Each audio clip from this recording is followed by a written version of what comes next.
ইসলাম মনে হয় নারীদেরকে সমান অধিকার দিতে পারিনি, নাকি পারিছে?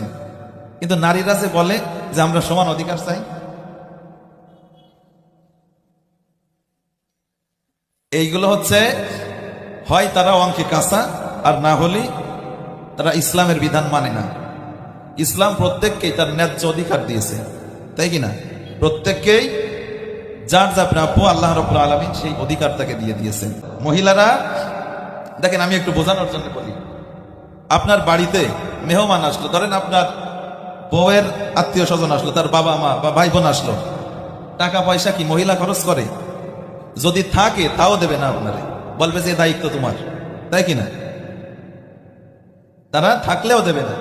তাহলে মহিলার খরচ নেই, খরচ আছে, সাইরানার খরচ নেই। আপনি নিয়ে যাবেন কক্সবাজারে ঘুরতে অথবা যে কোনো জায়গায়, মহিলার 1 টাকা খরচ আছে, সে যদি 1 টাকা না দেয় আপনি বলতে পারবেন কিছু? বলতে পারবেন না। তাহলে মহিলার খরচ নেই 1 টাকাও, এরপরে বাবার সম্পত্তির থেকে অর্ধেক সে পাচ্ছে, স্বামীর সম্পদের থেকে পাচ্ছে, ছেলের সম্পদের থেকে, ভাইয়ের সম্পদের থেকে, প্রত্যেকের সম্পদ থেকে পাচ্ছে। এরপরেও তারা যদি বলে যে ইসলাম মেয়েদেরকে ঠকাইছে, এইটা আল্লাহর পরে জুলুম। এই কথা আমরা বলবো?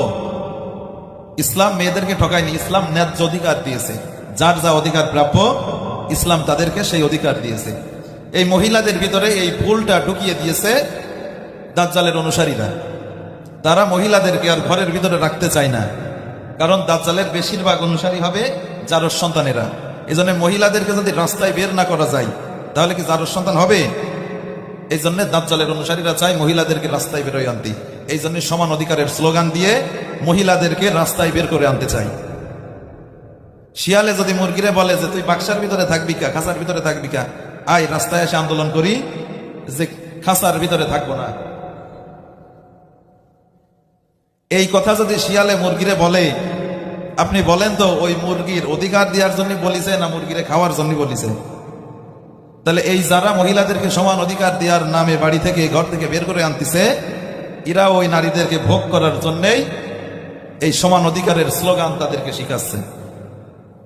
এজন্য আমাদের প্রত্যেকের মহিলাদেরকে বোঝাতে হবে যে ইসলামও তাদেরকে সমান অধিকার দিয়েছে, কারণ আল্লাহ পাক কারোর পরে জুলুম করেন না। যদি আপনি এই কথা বলেন যে আল্লাহ পাক নারীদেরকে সমান অধিকার দেয়নি, অধিকার কম দিয়েছে, আপনি আল্লাহর উপরে মিথ্যা আরোপ করলেন, আপনার ঈমানই থাকবে না।